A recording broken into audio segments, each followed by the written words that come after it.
Sebenarnya ini kita memberikan banyak tips and trick copet justru. Oh, Kita tutorial nyopet bukan apa gimana? tutorial, lebih ke kayak kita ngebedah bagaimana cara copet-copet ini bekerja supaya Kita aware. kita lebih aware. Oh, Dan ternyata begitu dikulik, mereka tuh asalnya dari Jakarta. sampai berangkat tuh ke kota lain. Akhirnya Modal dong. Itu. Sebenarnya kita tuh tertariknya kalau Cid kayak ngebahas film Operasi Pesta Copet ini, kita tuh nggak tertarik profiling copetnya sih. Oke, Tapi lebih kayak reasoning. Kenapa dia anak-anak ini ngelakuin harus itu? jadi copet gitu. I see. Pertanyaannya kan, siapa sih yang mau jadi copet? Iya, Siapa sih yang mau kerja jadi benar-benar. pengamen di jalanan? Kan? Kita rehearsal itu kan, kita ada rehearsal berkali-kali sebelum syuting, pas lagi reading sama workshop, supaya kita punya mental berani yang udah nggak ngelihat lagi, udah nggak eye contact, jadi udah kayak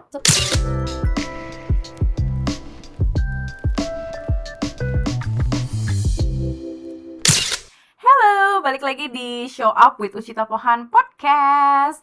Yang kali ini kedatangan 2 tamu istimewa. Jadi bukan cuma satu nih tamunya Ucita hari ini nih. Spesial banget karena banyak yang mau diceritain sama mereka. Dan yang menarik adalah sebenarnya gini, ada 2 tamu, yang satu laki-laki, satu perempuan. Yang laki-laki, terakhir aku ketemu dia, bukan ketemu sih sebenarnya, terakhir aku lihat dia itu di daerah Blok M. Tapi bukan ketemu orangnya. Ketemu dia di bungkus gorengan dengan tulisan buronan. Ngeri gak sih? Ngeri banget ya. Dan hari ini dia bawa temen, perempuan kece, perempuan cantik yang gak tahu kenapa kok dia mau main temenan sama buronan ya. Langsung aja kita bertemu dengan Iqbal Ramadan dan Zulfa Maharani. Halo. Hai. Boleh nggak tapi ini nanti pas ditayangin aku di blur terus suaraku di yang bahasa borak-borak itu gitu boleh? ya. Penjual bakso boraks ya. Takut ketahuan. Bener-bener dari awal sampai akhir pakai topeng. Tapi pakai topengnya yang mata doang ya. Ya sama aja. Tetap ya. Sama aja. Iqbal dan Zulfa, welcome. Halo. Sumpah ya, di Blok M loh gue ngeliat muka dia dibungkus gorengan. Iya, kita emang lagi Sesuai sih sama liburan. minyak, muka lu berminyak nih gitu. Sama buat nampung minyak. Ternyata Iya itu promo kertas minyak. Iya. Oh, Bang. Oh, bisa. Ih, Bal, ide yang menarik ya. Wow. Masuk sih langsung. Bener. Langsung Oke, masuk aku izin sih. tawaran lu. Iya, boleh? langsung deal ya. Thank you, Jangan lupa persennya. persenan. Thanks. Oke. Tapi serunya adalah pada saat ngelihat foto lo jadi buronan itu, menurut gue itu it's a very brilliant idea sih. Kayaknya ini juga akan menjadi karya terbaru yang brilian juga sih. Amin. Akan kita bahas. Amin. Sebelum kita masuk ke situ soal kalian dan buronan, sedikit fun fact nih karena Blok M itu adalah juga tempat gue mengalami hal yang bisa dibilang kriminal pertama kali waktu kecil. Apa yang terjadi? Gue waktu itu pernah lagi pergi sama nyokap gue bawa ransel. Ransel anak kecil gitu ya, kalau nggak salah Polly Pocket apa Barbie gitu ya. Nah, Oke. dompet gue taruh di sisi bagian luarnya karena Oke. ada kayak pocketnya gitu. Gue masukin ke situ, dompet gue kayaknya gambar Sesame Street atau apa gitu. Terus gue jalan lah di depan Melawai, di depan logo Melawai itu. Lagi jalan sama nyokap gue, terus tiba-tiba gue kayak kesenggol orang. Kesenggol orang terus kayak oh ya udah, terus langsung pegangan lagi sama mama gitu kan. Berapa jam kemudian gue baru sadar dompet gue yang ada di tas ransel Barbie gue itu udah nggak ada. Sedih banget gue pada saat itu. Itu isinya uang jajan tuh, Kak. Ya, Tapi kenapa copet yang ngambil dompet anaknya ya? Kenapa Nah. nggak ngambil dompet ibunya gitu? Iya, karena mungkin potensial juga nggak sih, maksudnya kelihatan. lebih gampang aja Lebih kali ya. gampang. Itu kita kenapa yang ngambil dompetnya anaknya? Kenapa kita nggak ngambil dompetnya? Ternyata kalian lah Nggak, copet sebenarnya itu. kan waktu itu gue tau banget, kayaknya orang have nih. Oh, arrive. Dompetnya Sesame Street, tasnya Iya kan? Polly Pocket. Orang have. Paling nggak Pondok Indah ini. Iya. Apakah Bener. begitu ternyata strategi yang ada di kepala para pencopet ini Tapi ya? Berarti ada bagian ditabrakinnya itu kayak Kesenggol aja. Oh ya, itu mungkin banget sih. Iya ya. Mungkin banget. Ini mereka tuh sekarang tuh udah ngerti banget friend urusan copet-mencopet karena mereka berdua adalah perwakilan dari cast film terbaru yaitu Operasi Pesta Copet. disingkat OPC ya. Yes, sir. OPC. OPC. Oke, ini adalah film yang kita akan saksikan jadi film yang apa ya, seru kayaknya, terus juga bakalan penuh dengan ini nggak sih analisa-analisa kayak tadi? Sebenarnya ini kita memberikan banyak tips and trick copet justru. Tutorial nyopet bukan apa gimana? tutorial, lebih ke kayak kita ngebedah Heeh. bagaimana cara copet-copet ini bekerja supaya Kita aware. kita lebih aware. Oh. Karena kalau kita paham bagaimana kriminal ini bekerja, Iya. harapannya ya kita bisa lebih waspada terhadap sekitar. Kalau ada yang kayak tadi, ada yang Iya, nyenggol, kalau heeh. aduh kayaknya dompet gue terlalu mumbul deh di Mm-mm. kantong gue atau di tas gue. Nah, hal-hal kayak gitu yang harapannya bisa bikin lebih Untuk sadar. meminimalisir. Oh, jadi ke Justru. arah sana Iya dong, ya. iya Moral dong. of the story-nya ke arah Yes. sana ya. Bukan tutorial nyopet ya, Betul. Say. Kan Betul. kalau dari judulnya Operasi Pesta Copet kayak, oh gimana nih cara-caranya. Jangan dong. Tapi kan cara-cara pasti tetap ada dong di Ada, dalam justru Yes. kita kasih tahu biar transparan supaya kita paham. Oke, so film Operasi Pesta Copet. Ini sebenarnya tentang apa? Mau sweet apa mau ditunjuk? Hah? Kalau dari absen sih I duluan ya. I dulu, Z tuh terakhir. I dulu. Oh, I. Kan Zulfa udah pasti terakhir. Curang. Z. Oke deh kalau gitu. Jadi film ini menceritakan tentang sekumpulan copet amatir Mm-mm. yang gara-gara tekanan ekonomi, Iya. mereka merencanakan aksi paling nekat Oke. mencopet di festival musik terbesar di Indonesia yaitu Pesta Pora. Aha. Gitu. Makanya Pesta Pora, Pesta Copet. Betul. Oke, dan itu kayaknya bisa dibilang kayak kisah nyata juga nggak sih? Karena kan ada aja ya tiap Ada konser, aja, ya. kejadian-kejadian. Kenyataannya tuh kayak gitu. Iya. Ini tapi mungkin nggak based on true story ada orangnya, Ha-ha. tapi sebenarnya terinspirasi kan sutradara kita pakai mod Iya. Seringai, drummer Mhm, Seringai. Seringai mhm. kan band metal kan Kak, Mhm. kayak dutak gitu. Mm-mm. Jadi sering banget ada moshing, ada mosh pit dan lain-lain. Hmm. Hampir 2 dekade ke belakang beliau ngeband di atas panggung. Hampir Mhm. setiap gigs itu selalu dapat kabar kalau ada handphone yang kehilangan, Oke. handphone, dompet, tas dan lain-lain dari Dimanapun dia show. dimanapun dia show. Karena memang tipe musiknya yang body Iya. contact kan. Ha-ha. Terus sampai suatu hari dia manggung di Solo, Mm-mm. ada laporan kecopetan dan akhirnya komplotan copet ini ketangkep. Hmm. Ada 4 orang dan ternyata begitu dikulik mereka tuh asalnya dari Jakarta. Sampai berangkat tuh Iya. ke kota lain. Akhirnya Modal dong. Itu. dia berpikir kan, ini niat banget berarti copet-copetnya. Iya. Pakai Bahkan merch mereka Seringai. bahkan mereka tuh ngeblend, bener-bener ngeblend sama Sama penontonnya. Iya, karena jadi serigala militia, berarti mereka follow Instagramnya, Betul. tahu jadwalnya. Update berarti kan. Update. Mm-mm. Akhirnya muncul sebuah pertanyaan di kepalanya Pak Kemot. Mm-mm. Apakah copet-copet ini itu Mm-mm. anak musik yang Mm-mm. kepepet butuh duit jadi mereka nyopet? Mm-mm. Atau mereka tuh copet yang belajar jadi anak skena? Gitu, nah. Mendalami perang. Mendalami peran. Nah, dari pertanyaan itulah akhirnya bikin operasi Pesta Copet ini. Oh, gitu. seru banget. Dan disitulah yang akan terjawab ya. Yeah. Kalau gengannya kalian ini tuh yang mana Yeah. gitu ya. Oke, ini seru banget ya. Well, ini syuting udah dari tahun lalu kan berarti? Betul. Betul. Waktu pertama kali ditawarin dan dikasih skripnya. Kalau Iqbal kayaknya menurut gue sih karena gue kenal Iqbal dari lama ya. Menurut gue dikasih skrip gini langsung ayo let's go gitu. Menurut gue. Tapi kalau Zulfa pada saat ditawarin skripnya gimana? Aku pas pertama kali karena tahu syuting sama Imaginary. Mm-mm. Itu pertama. Terus aku direkturnya juga aku penasaran juga karena ini Iya. film pertama Mas Kemot. Ya. Aku selalu seneng banget kerja sama direktur yang bikin film panjang pertama gitu. Karena menurut aku akan sangat personal. Mhm. Kebanyakan gitu. Sama pas aku baca akhirnya full scriptnya. Pertama aku di-pairing dulu sama dia. Jadi pas aku screen test, aku ketemu dulu sama Iqbal. Mm-mm. Karena kayak kita udah berapa tahun gak ketemu Kita setelah udah satu project soalnya. Iya, kita of satu project. course. Terus habis itu udah lama banget Di umur yang nggak masih ketemu. muda sekali itu ya. Kita masih 12. teenager ya. Iya. 11. 10 tahun lalu nggak sih? Oh iya ya. Tuh kan. 9 ya, hampir Iya, 10. Hampir ya, Iya. hampir 10 tahun lalu ya. Parah, Pak. Iya. Terus lanjut. Terus, Habis itu ketemu lagi sama Iqbal. Mm-mm. Saya kira aku dapet roles ya. Mm-mm. Terus pas aku baca full scriptnya aku kayak gila ini syutingnya gimana ya? Iya. Di Pesta Pora banget. Jadi bener-bener ceritanya juga menarik banget. Aku belum pernah mainin karakter yang kayak Iya, gini. iya, Terus iya, juga iya. aku ngeliat teknis-teknis yang ada di skripnya tuh yang kayak ini Mhm. complicated banget sih, tapi seru banget pasti. Akhirnya ter-challenge gara-gara Iya. itu. Dan syutingnya sama Iqbal, sama Kristo, sama Kawai. Jadi kayak kosarnya juga sangat menarik sih Iya. Iya, ensemble. iya. Jadi it's an easy yes gitu ya buat Yes, kamu ya. the easiest yes.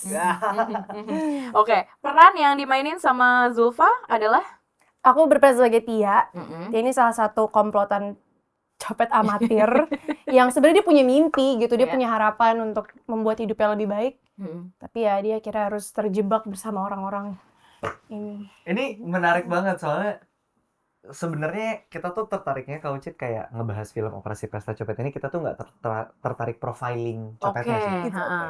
tapi lebih kayak reasoning. Kenapa Kenapa dia anak-anak ini ngelakuin harus itu? jadi copet gitu? I Pertanyaannya kan, see. siapa sih yang mau jadi copet? Iya, Siapa sih yang mau benar-benar kerja jadi benar-benar. pengamen di jalanan kan? Heeh, itu bukan cita-cita Nggak gitu ada ya. cita-cita jadi itu gitu. Benar, Cuma benar.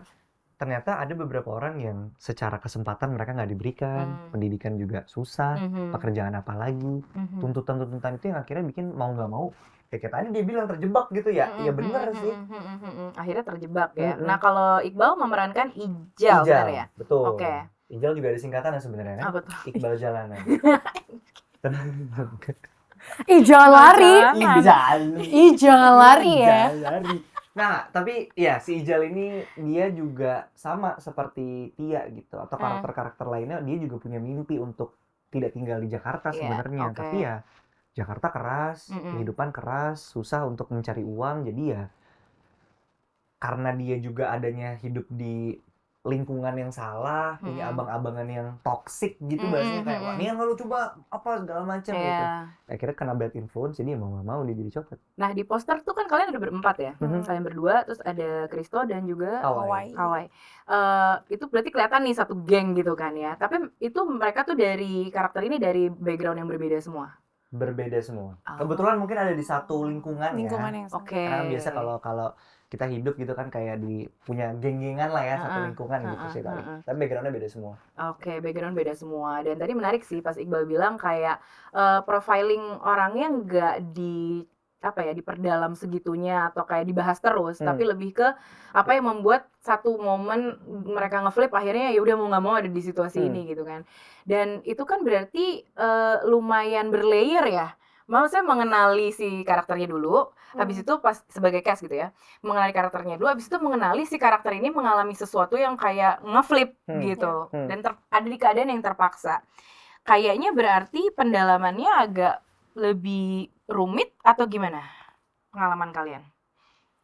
Mungkin yang paling challenging dan paling menariknya kalau buat kami sebagai aktornya yang pastinya tidak pernah hidup sebagai kaum marginal gitu ya. Kami selalu punya privilege untuk bisa ada di titik ini gitu. Mungkin itu sih Kak, tentang berempati sama mereka yang nggak selalu punya kesempatan yang sama gitu. Berempati dan memanusiakan mereka-mereka yang terpinggirkan oleh sistem, yang ketika lo lahir di sebuah situasi yang kurang menguntungkan, besar kemungkinan selamanya lo tuh akan ada di situ. Karena memang secara struktural emang udah dibentuk kayak gitu. Yang kaya makin kaya, yang miskin makin miskin gitu. Emang udah kayak gitu gitu. Bukan berarti lo tidak lebih pintar dari kita yang privilege, bukan berarti lo tidak lebih berbakat, tapi emang situasinya aja yang bikin mereka nggak beruntung gitu. Nah, kayaknya untuk sampai bisa masuk dan benar-benar mengerti itu kali ya, untuk benar-benar paham gitu apa yang ada di kepala mereka, mungkin itu yang paling ini sih. Kita juga jadi hati-hati banget sih kan maksudnya buat representatif kaum marginal ini. Betul. Karena kan maksudnya kita emang nggak pernah live di situ. Betul. Dan kita nggak pengen justru mengeksploitasi Betul. keadaan tersebut gitu. Jadi kita benar-benar hati-hati banget. Yeah. Untungnya juga ada maksudnya juga kayak ada coaching dialek gitu-gitu loh. Yeah. Jadi menurut aku itu penting juga, dan masing-masing karakter, masing-masing kita juga punya waktu, kita dikasih waktu untuk bisa explore karakternya gitu. Itu yang paling penting sih. Jadi takes time. Ya. Dan ya pasti emang akhirnya kedalamannya itu dimulai dari empati ya. Exactly. Ya. Again ini ya emang problem sistemik sih ya. Kalau misalnya ada seseorang yang ada di posisi ya again nggak ada yang mau gitu. Betul, kan. siapa yang mau sih? Tapi untuk menyambung hidup apa segala macam, mungkin itu yang akhirnya make sense buat mereka di kepala mereka sekarang. Betul. Nah, Zulfa sendiri punya cara tersendiri nggak untuk bisa dapetin the whole idea atau kayak perasaan atau empati tersebut? Sebenarnya karakter Tia ini tuh mungkin sering banget aku lihat, tapi aku nggak pernah ngeh keberadaannya. Nah itu, jadi kayak aku belajar untuk kayak lebih untuk lebih bisa kayak memperhatikan mereka gitu. Yang kadang aku nggak kepikiran, misalnya tiap hari kita pasti suka ngeliat kok gitu. Kita di jalan atau apa kan. Jadi aku studinya dari aku benar-benar sebenarnya lebih kayak ada beberapa gestur yang aku ngerasa kayak aku masih terlalu Jakarta gitu. Itu yang kadang aku nggak pengen jadi salah kaprah atau salah gimana mainin karakter Tia. Jadi aku bener-bener datang ke BKT waktu itu karena nggak jauh dari rumah aku ya. Kebetulan ya memang. Ada buaya putih. In my area. Gak ada kebetulan. Buaya putih nggak Ada ya seblak aja Nggak ada juga. seblak. Ada ya seblak. Pedagang dari ujung ke ujung ada. Telur gulung. Iya jadi kayak Yummy. bener. Itu makanan lo dulu kan ya. Banget sampai sekarang gue masih nyari di Blok M. Nggak usah batuk. Terus. Jadi kayak aku datang sama teman aku ditemenin. Jadi lebih kayak buat memperhatikan gimana sih mereka kayak ngobrol gitu, duduk bahkan duduk. Interaksinya hari-hari. Terus small things yang mungkin aku tahu kayak ini bakal banyak dieksplor pas lagi syuting gitu di scene-scene tertentu. Jadi kayak lebih gimana sih gestur mereka, terus cara mereka bercanda gitu.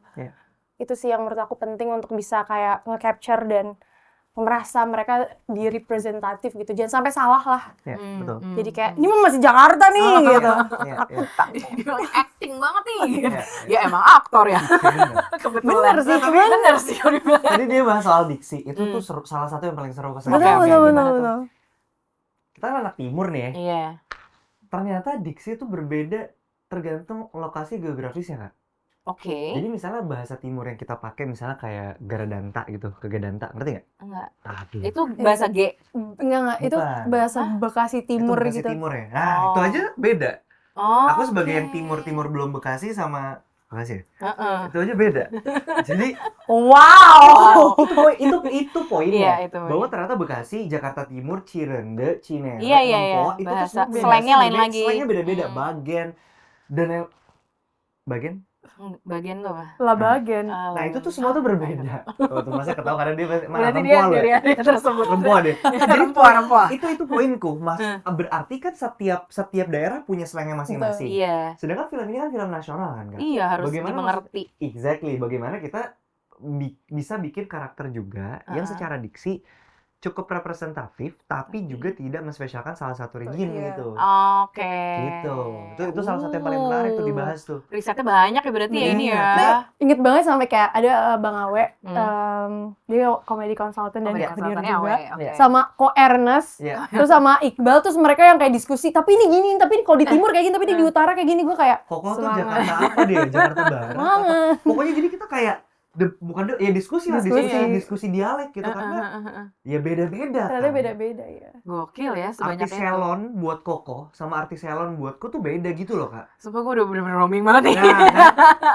Itulah kekayaan Indonesia, guys. Banyak banget ternyata Banyak ya banget, bahasa-bahasa yang iya. kita nggak ngerti.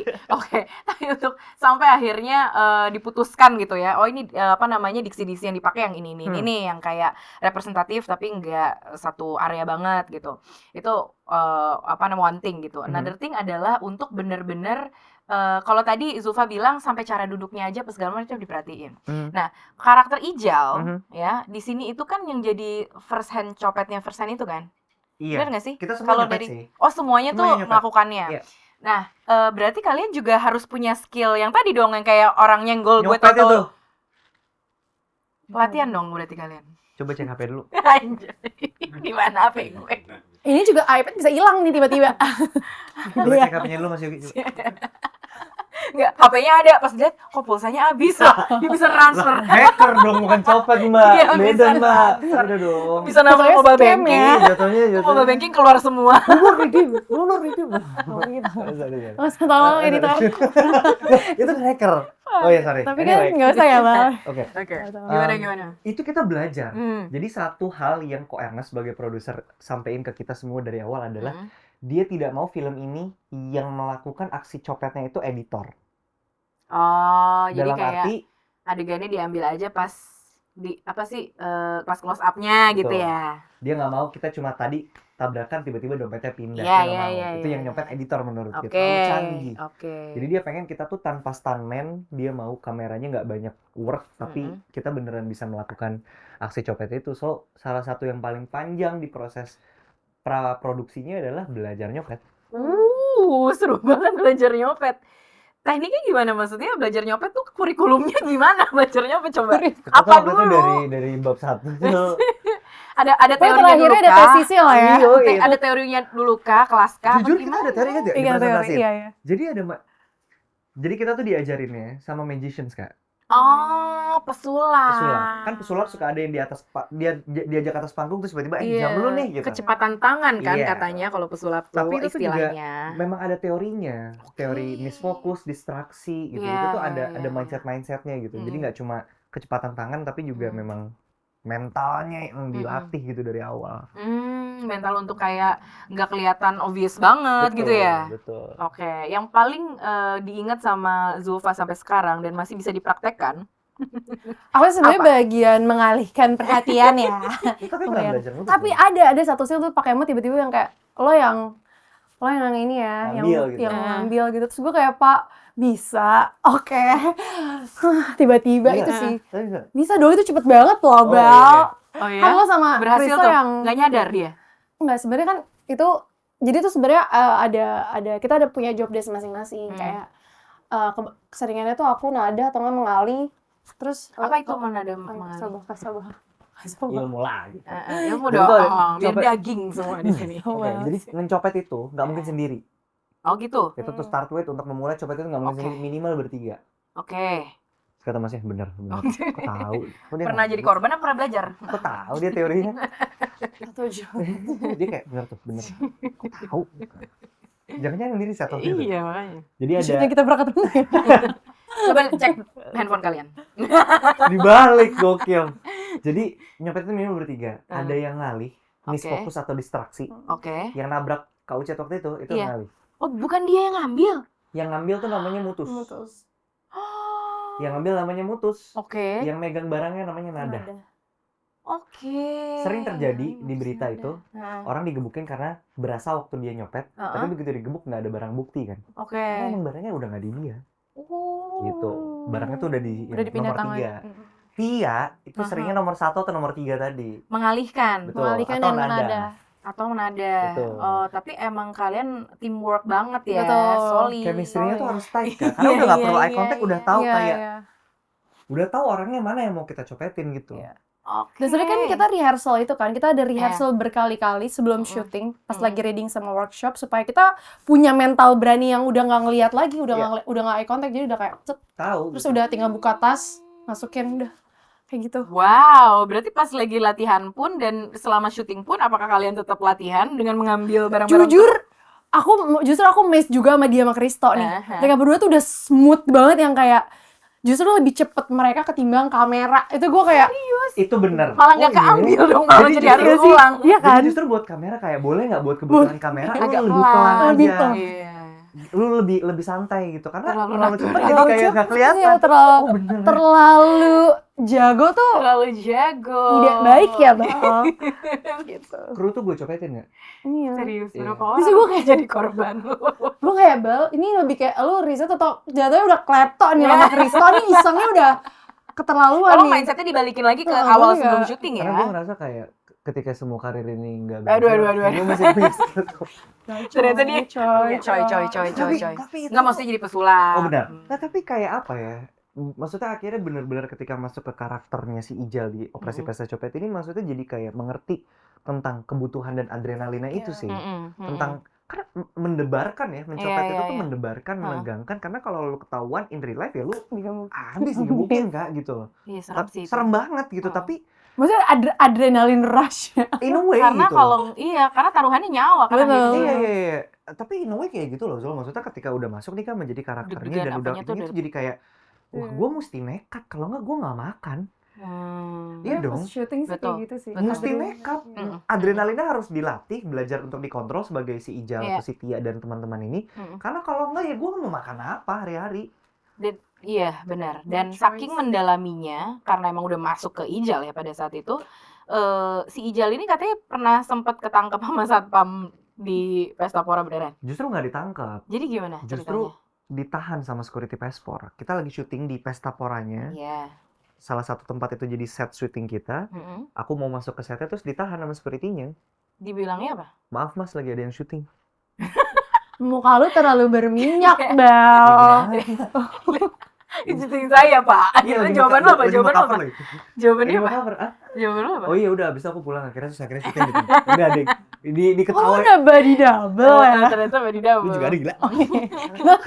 Kamu juga ada. Ada soalnya kan kita syutingnya di paspor kan Kak. Oh, bener Jadi juga. harus ada body double untuk ngasih tahu blockingannya kayak gimana. Kan nggak mungkin ngecek di antara puluhan ribu orang sama kita dulu. Betul. Gitu. Dan yang menarik juga adalah syutingnya itu di paspor beneran, alias ini konser emang lagi berjalan, kalian syuting, bukan konser yang dibuat karena mau syuting gitu kan. Betul. Gimana rasanya? Aduh. Gimana Aneh banget sebenarnya ke paspor kerja. Tapi kamu Kayak termasuk anak yang emang hobinya ke konser. Aku sering sama teman-teman aku tuh dari kuliah, sering ke beberapa festival lah gitu, kayak rutin, karena kan itu sebenarnya kayak quarter 3 ya kan.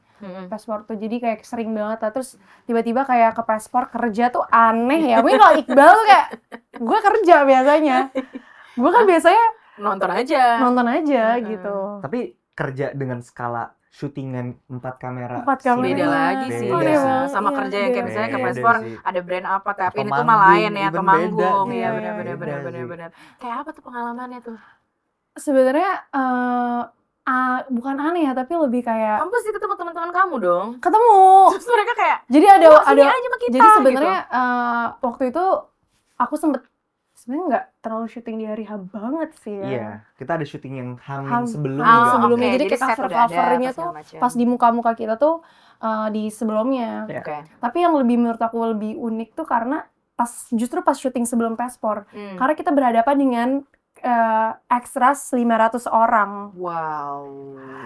Itu kayak baru pertama kali nih gue syuting dengan extras 500 orang kayak Oh capek sih itu. Bener-bener ekstra ya jatuhnya ya. Ekstra. itu kalau pas hari H paspor sih fun banget. Jadi kayak kerja, habis itu udah kelar bisa ketemu teman-teman. Oh, bisa lanjut beneran nonton konser.